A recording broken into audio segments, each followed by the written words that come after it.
Extremely light, nearly silent, and with a flight time up to 25 minutes, the combat-proven pocket-sized FLIR Black Hornet transmits live video and HD still images back to the operator. Its information feed provides soldiers with immediate covert situational awareness to help them perform missions more effectively.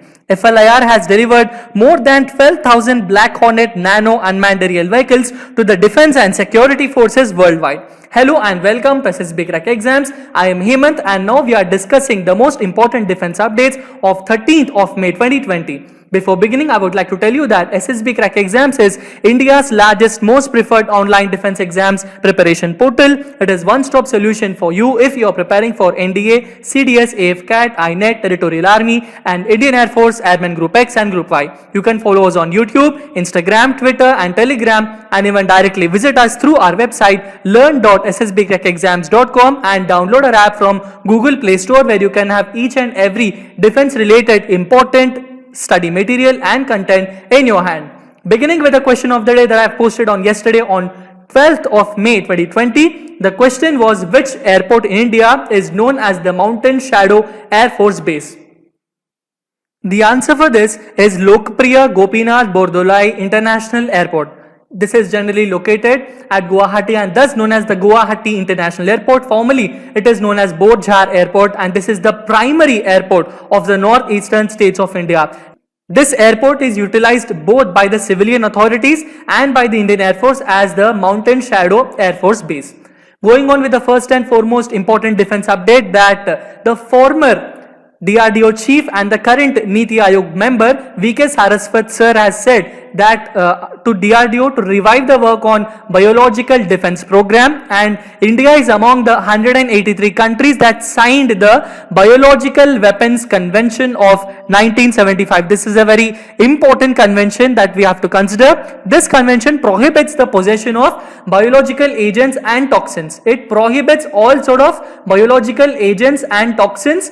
It uses that all kinds of such materials must be prophylactic, protective and peaceful. Only prophylactic, protective or peaceful biological agents and toxins must be used, and this is about the Biological Weapons Convention. VK Saraswat sir has said that India should revive the work on these biological weapons because the situation and time is demanding.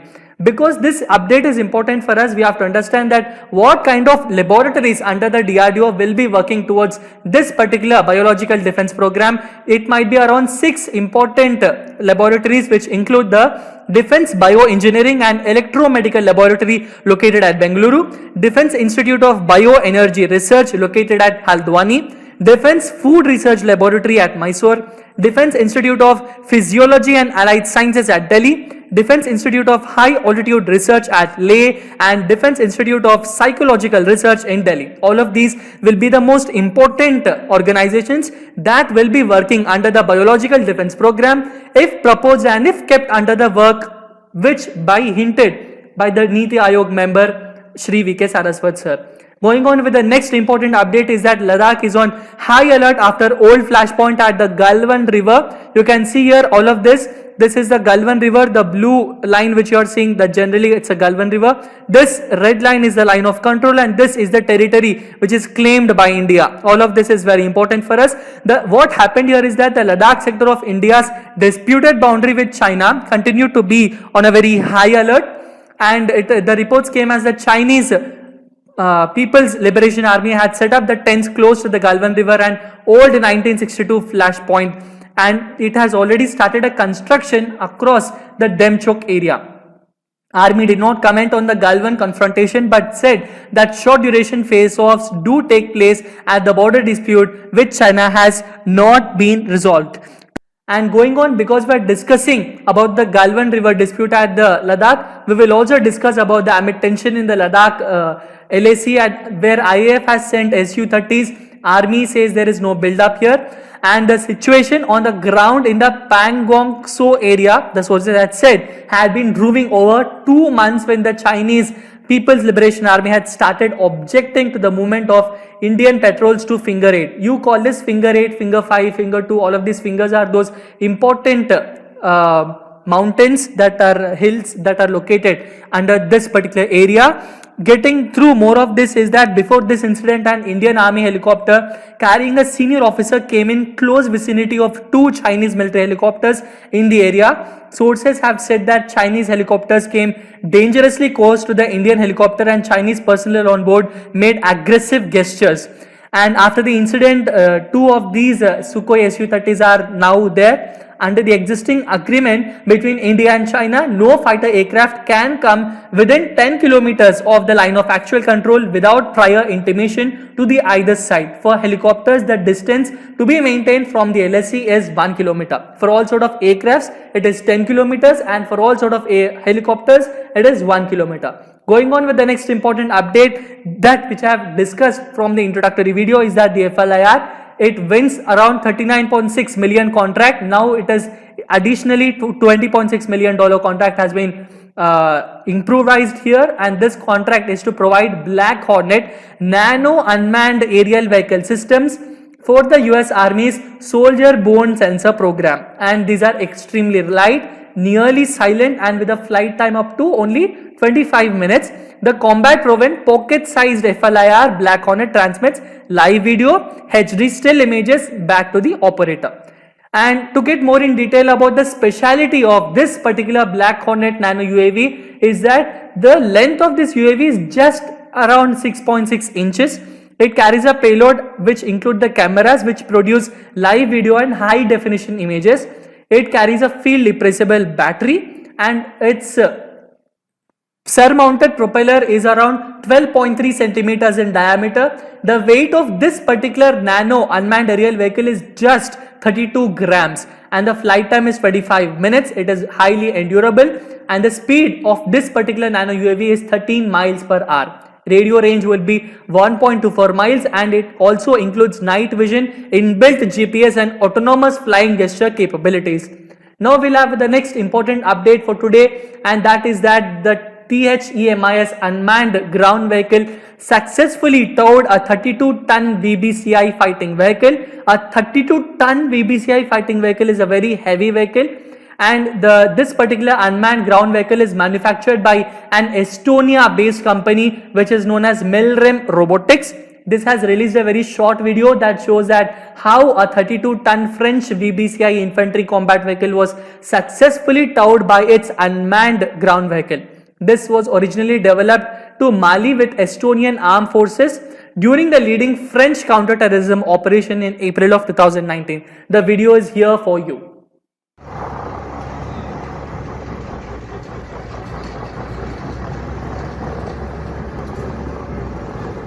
Next important update is that the United States ship Missouri departs Pearl Harbor Naval Shipyard for sea trials. The US Navy Virginia-class fast-track submarine USS Missouri departed Pearl Harbor Naval Shipyard in Pearl Harbor at Hawaii for sea trials on May of 10th. The submarine recently completed scheduled extended dry docking selected restricted availability EDSRA at the shipyard. Now to get more in detail about what is this USS Missouri is that the USS Missouri is Navy's 7th Virginia class VACL nuclear powered attack submarine and was commissioned on July of 31st 2010 in Groton, Con. And she is the 5th Navy ship to be named in honor of the state of Missouri, and the 7,800 ton Missouri is 377 feet long and has 34 feet beam and capable of diving depths greater than 800 feet, and it operates at speeds in excess of 25 knots submerged.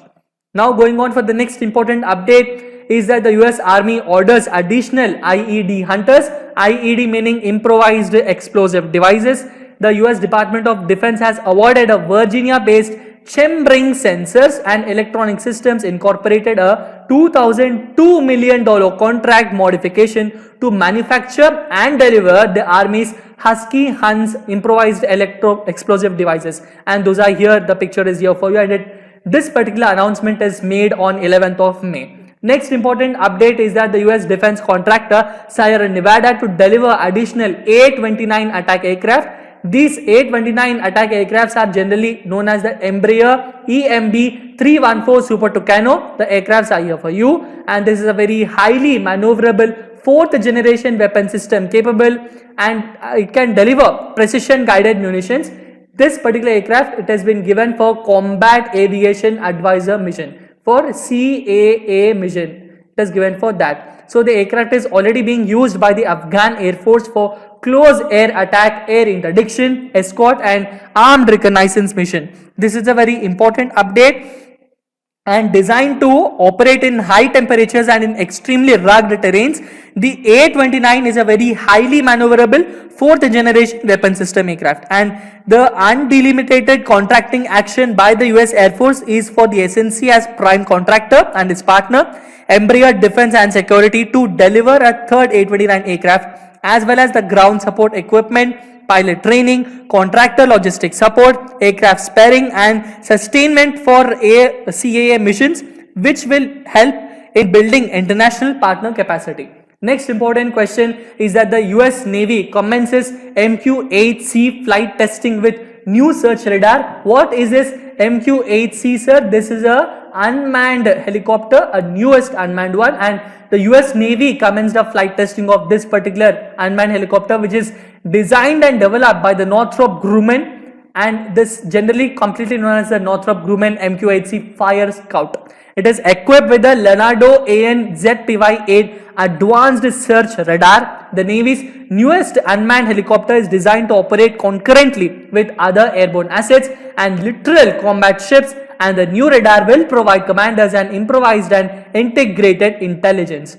Going on with the next important update is that the NATO chief backs Germany's vow to keep war-ready US nukes. The North Atlantic Treaty Organization's Secretary General Jens Stoltenberg has waded into Germany's fiery debate about the decades-old pledge to retain American atomic bombs in the European nation as a way of deterring Russia. This is because that the NATO Secretary General has said that Russia has placed nuclear capable missiles in Kaliningrad, just 500 kilometers from Berlin, and has treated allies such as Denmark, Poland, Romania with nuclear strikes.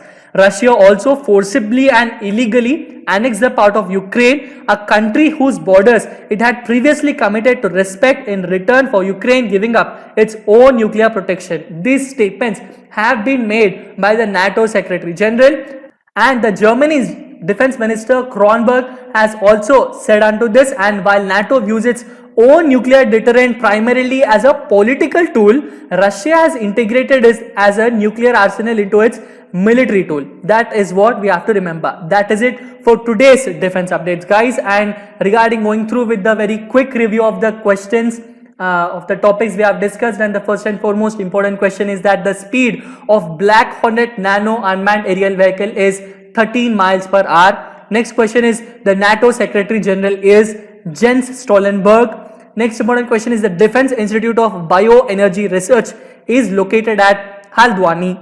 Next question is the Northrop Grumman MQ-8C Fire Scout is an unmanned helicopter. The Pearl Harbor Naval Shipyard is located at Hawaii. Now we have the question of the day, and the question of the day for today is which variant of Nishant unmanned aerial vehicle has the capability of conventional takeoff and landing? The answer for this I will be giving you in the next session. Until then, subscribe to SSB Crack Exams channel, download our app from Google Play Store, and have each and every defense related study material and content in your hand. Stay home, stay safe, and Jai Hind.